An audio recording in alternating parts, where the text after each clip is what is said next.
Hello, and today I'm actually going to be doing a different type of video. This is upon request from Max Sailor, and the purpose of this video is to go over wave management and when I should know to freeze or push, and the reason behind the choices being made. So, in general, as a top laner, what I like to do is I like to let the lane shove towards me. And the reason I like that is because if the jungle pathing starts from the bottom, at around the 3 minute and 45-second mark is when they'll finish their second buff, and they can be pathed up to my river bush right here. And this kind of pathing means that if I'm able to time where the wave is at around that time, if I'm able to make the wave closer to my tower, that gives a lot more space for my jungler to gank in this area, for her to run, for the top laner to run away. Whereas if the gank was trying to be performed right here, a flash pretty much puts her within tower range, and it's a lot harder to kill her already, or it's a lot more risky. So in order for this wave management to kind of work out, you kind of have to concede the aggression in the lane at the start. And how you do this is you only go for last hits, and in some cases you even have to miss one, but that's only if the enemy is also trying to do the same exact thing. So what I'll do at the start of the laning phase is I'll pretty much just play at the lane, and I won't auto attack any minions at all other than just the last hit. So this bot right here is actually attacking the minions, which means that those minions have less HP and they're going to die earlier than his minions. And eventually what's going to happen, as you see, is my ranged minions are already closer to dying, and over time, by just these little auto attacks that Master Yi is doing, the wave is going to slowly push towards me, and the wave equilibrium is going to be closer towards me as well. So those ranged minions are going to stack up, as they're not going to be taking any more damage from my minions. And with his additional auto attacks, he's going to be pushing the wave as well. One thing you have to watch out for when you're doing this, though, is that when they hit level 2, they are a lot stronger than you. They have 2 abilities to use, and you only have 1. In addition to that, if you try to have any aggressive plays onto the Master Yi, or the enemy top laner, what's going to happen is the minions are going to also aggro to you, so you're going to be taking damage from those minions that you didn't kill earlier. So now I have the wave frozen in a pretty good spot, and what I got to do is just make sure that I keep a relatively even amount of creeps on both sides of the playing field. And by doing this, the wave will stay right where I want it to. And again, you just have to be careful when you're laning so that you don't get aggressed on, because you are going to be weaker at this stage in the game because you're level 2. And another thing you can do is even tanking minions for a little bit to make sure that it stays out of tower range so you can CS them better. So now these 4 ranged minions are pretty much going to keep this wave where it is indefinitely, unless he decides to hard shove, which is just killing all the minions really quickly and making it so it's really difficult for me to keep it there, because I'll be tanking a lot. So right here you'll see me tanking a lot of damage, and this kind of sucks. So what I'll do is I'll even just damage them all a little bit, but by around this time my jungler would be coming, and in normal games I wouldn't take that much damage, but you get the point, hopefully. And if this was an actual game and this Master Yi was playing like so, there's no way that he'd be able to kill a 2v1 scenario. So even if my HP was at about half, it would still be okay.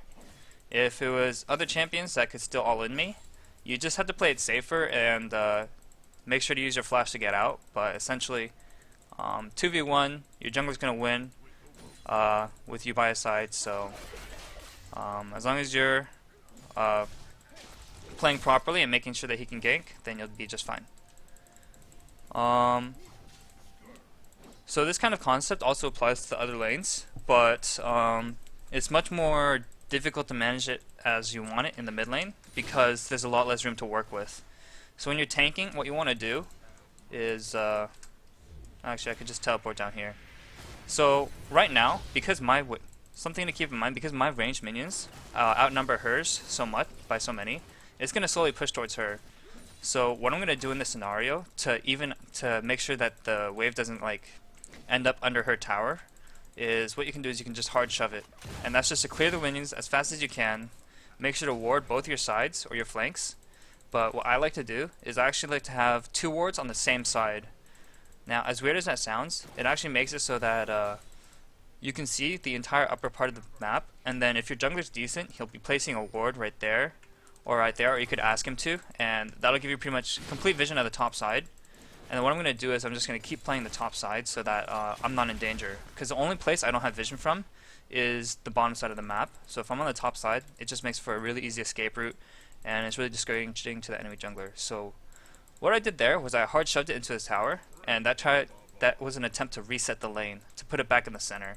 Obviously, because her wave was able to hit some of my minions at the tower, it didn't reset completely. So what I can do over a duration of time is just hard shove it again and try to get it under tower. And then once I get it under tower to where the enemy minions, or to one of my minions, all die before hitting the tower, then the wave will completely reset and be in the center. So you can just do this by pushing it as quickly as possible, but making sure to time it with your wards and with where you think the enemy jungler is. So right there, I'll push those all into tower, and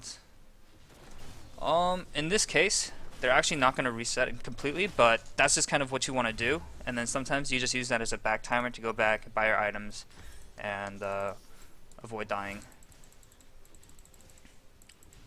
So yeah, again in this case, if I was here, I would want to hard shove it in, but because I'm going to be going back to lane with more items, if she decides to freeze it here, she will be denying me experience as well as lane position, but I'll also be in lane with a buy, with an item, and that she doesn't. So this bot is actually doing what most normal players would do, which is to hard shove it right back.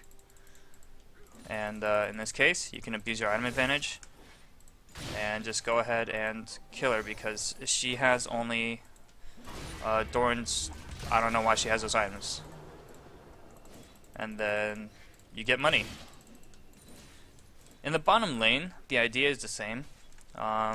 It's pretty much the same as top, because it's like reflected, the lane pathing is the same, whereas in the middle it isn't. So in the bottom lane, typically having it frozen around this area is also very good, as it was up here. And the way to do that is even after that cannon dies, what you see is that we have these three ranged minions holding the lane in place. In this scenario, the lane's actually going to push towards him slowly, because these ranged minions aren't going to die from just these two ranged minions attacking them. So what I'm going to do in this scenario is build up a wave of a lot of ranged minions and do it slowly. So I'm going to wait for the next wave to get here and then hard shove it into their tower to apply pressure. In these scenarios, you can use this as a back timer, again like I did in mid, because I know that the wave is going to be in a poorer position, and you don't want to be like up here when you don't know where the jungler is. So as you can see, there's a huge wave. Right now it's in the center, so that's okay, and both lanes are equally at risk and have the same probability of losing a gank or being successful with the gank. So by doing that, the bot's going to take a lot of damage, or he's going to just bring it to tower, and you get a safe back timer, you go back, and you're able to apply pressure once you get back to lane with your significant item advantage. Now, I guess the next step would be to work on the macro sense of the game, and that's when you're past laning phase. So I didn't really plan this out too much, but what I'm going to do is I'm just going to try to push this tower in and get this tower as quickly as I can, so that I can kind of show you what we'd want to do once all the tier 1s are down, but in a hypothetical sense, since I'm not going to spend the next 10 minutes of your life just having you watch me push a tower down, or push all 3 towers down.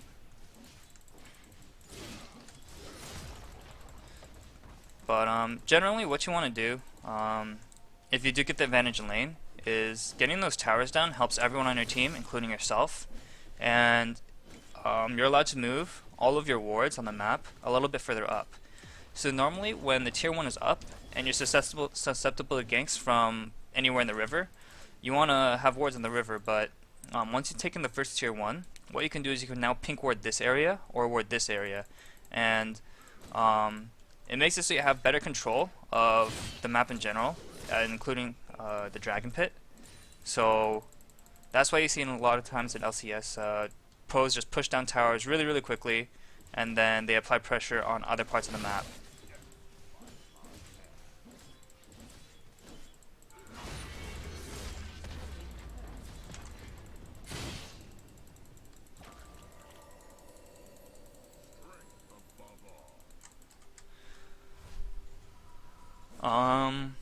So yeah, now that this tower is down, this wave, as you see it, is going to slow push towards him unless he maintains it how he wants to. So actually, I'll just go ahead and get mobility boots. Just get out to lane faster. So what I'm going to show you next is how to start a slow push and why you'd want to do it. So as you can see, he's CSing and their range minion wave is starting to build up. A lot of the wave maintenance is based on how many range minions the enemy has to your range minions. So because he has a lot right now, the wave is indefinitely going to push into me. Unless something is done by an enemy champion. Just because melees, while sometimes being random and auto-targeting the range minions in the back, most of the time they just hit the melees until they're all dead. So I'll just go ahead and kill Darius here, just so that I can prove a point in wave management afterwards. So right now, this wave is going to push towards me, and what I'm going to do is I'm going to get rid of all of the range minions. Or at least make it so that mine, like in a simpler way to put it, you could just kill all of the minions that make it so that your minions outnumber theirs. So right here, I'm going to go ahead and kill this minion, and for like a play that you want to make 30 seconds ahead of time, just kill all of the range minions, or just even damage them like that, and then move to another lane. So I'm going to revisit this lane at 12:30, and we're going to see it probably be around here with another wave behind it as well. And it's going to be with 6 range minions and 4 melees, I guess. So what you can do in this time is, as a top laner, when you have the TP advantage, you want to start something like that at bottom, or start something like that in any other lane, and then you can have your group of friends, meaning the rest of your team, apply pressure in a different lane. So right now, Darius is forced to clear this larger wave, and you can apply pressure as a team on the other side. If the Darius chooses to teleport and help his team, he loses out on all of that farm that's going to be slowly pushing towards his tower, and this is really good for sieging.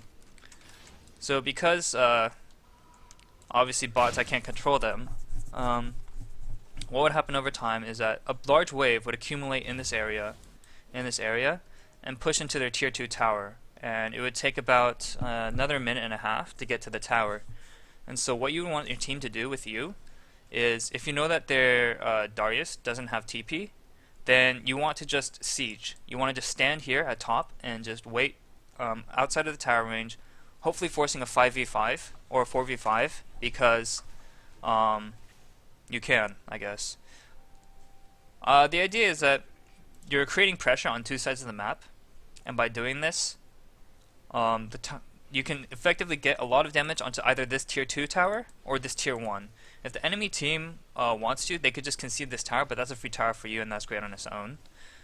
But in a lot of cases, people do like to defend their tier 1 towers, and if their Darius is busy clearing bottom wave because there's such a large wave there, then you have the numbers advantage, and if they don't have TP, you also have that to take into account, that you can pretty much do whatever you want and either choose to deny them a lot of gold and EXP, and get you further in the game. Because every little thing in this manner is very important in terms of the longevity of the game, I guess. Falling short of words, but irrelevant.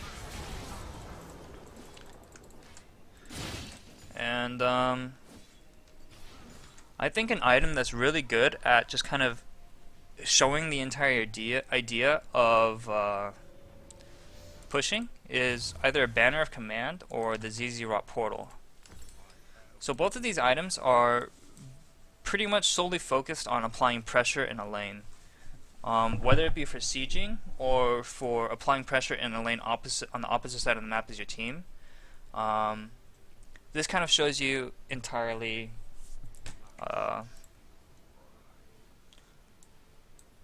how to use wave management in your favor, except in this sense, ZZ Rot Portal is like an auto do it for you, which is why it doesn't really require as much brain power to use this. You just place it in a lane, and then you move the rest of your team to the opposite side of the map. And what this will do is this will apply innate pressure. The minions themselves don't grant any gold, which is, in my opinion, a little bit overpowered. And what I can do is I can apply pressure at top, and either have someone clearing that or they're going to lose their tower. And while they're clearing that top, we can have a numbers advantage at middle or at bottom. And by using that numbers advantage, you can get the objectives like the tier 1 tower, Rift Herald, or Dragon, while their top laner is forced to be up here. Now, if their top laner wants to play for their team and rotates with you at the same time and follows you down to wherever you're going, that Rift Herald is gonna, not the Rift Herald, the Zizarot portal is going to apply pressure to this tower, and every creep that runs into the tower is another like 17 to 20 gold denied to them. In which case, if you notice that they're rotating down to you, you can make one of two choices. You can decide to just play safe and let the Zizarot portal do work and apply pressure in that lane, which is a safer and smarter choice most of the time. Or you can even choose to just rotate or go somewhere else. Just literally run away, and the time that you're buying is denying them gold still. Granted, this is very difficult to execute in solo queue, just because everyone in solo queue is full of hormones that makes them want to just kill things all the time. I think that kind of explains most of the player base of League of Legends, but yeah. Effectively, I'm able to apply pressure in multiple lanes as one entity, and as long as you're coordinating with your team what you're doing, then you can get a huge advantage from this.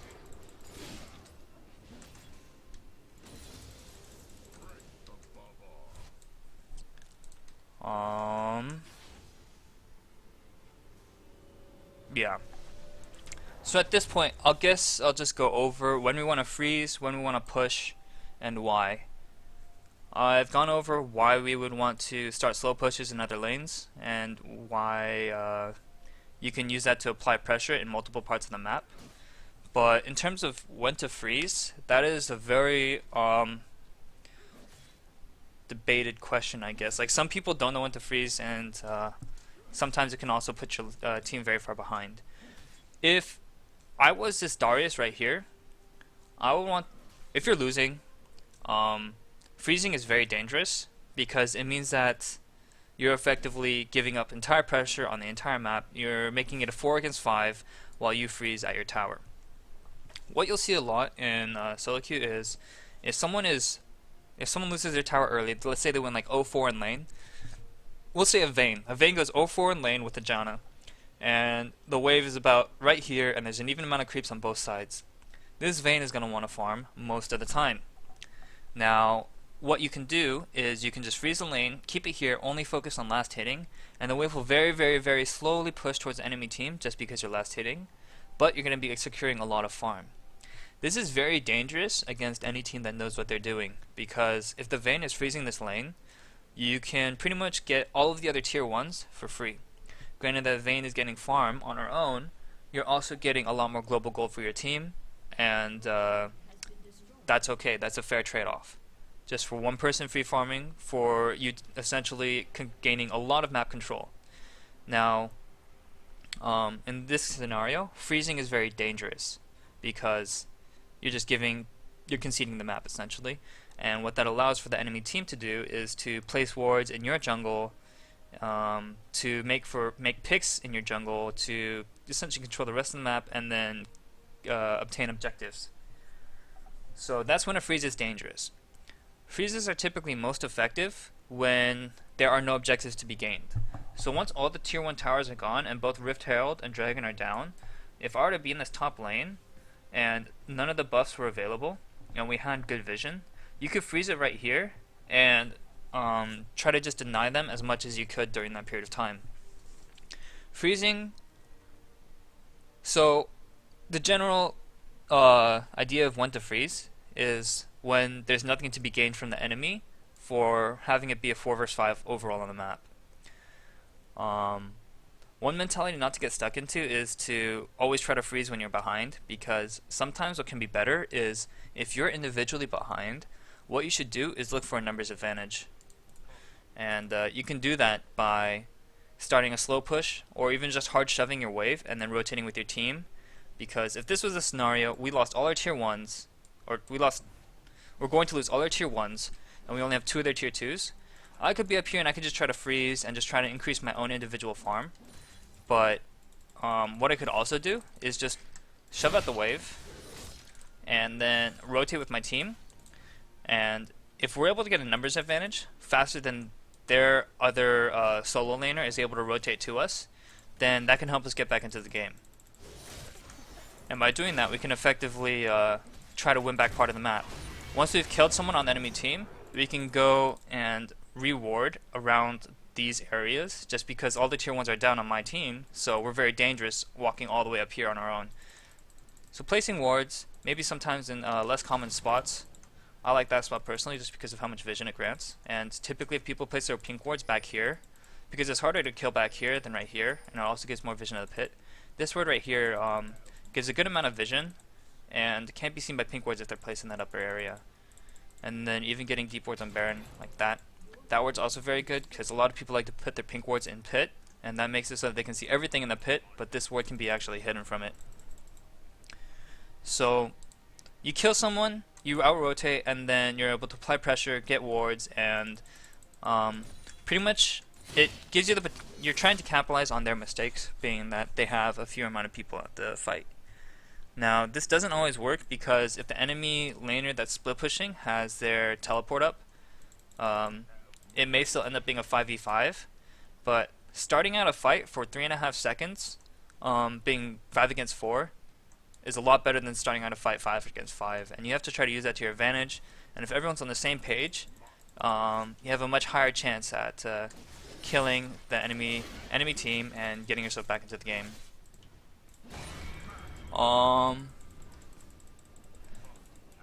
So yeah, that's when you want to push. Freezing, as I said before, is conceding the map to the enemy team, but if there's nothing to be gained, then freezing is the better option, as it essentially allows you to deny them experience without, unless they go far into your map. So if I were to freeze right here, if they were to contest me for the CS, as it would be in normal laning phase, they'd have to be really far pushed up, and they'd require a lot of vision on this side of the jungle if they were actually going to be safe. Granted, there are no objectives up, such as Dragon or Baron. Being in that position is very dangerous, and what your team could do collaboratively is to buy pink wards and use sweepers to deny vision in this side of the jungle. And by doing that, it puts the enemy team at a huge... it makes the top laner pretty much scared, or whoever is in this top lane, and we're effectively denying them CS. Now you typically only want to freeze when you have teleport up, because if you have your teleport up, then you can actually rotate to your team quickly. And another scenario where this can work is if your team can just, if you're playing like a poke comp or someone who's really good at just clearing waves and forcing the enemy team to pretty much back off or lose a lot while you're freezing your lane. And yeah, that's just a pretty basic guide on freezing and pushing, when to do it, and why you want to do it. If you have any questions, let me know, and I'll make a follow-up video, make a part 2, and yeah. Thanks for watching, and I hope you guys enjoyed, and I'll see you guys next time.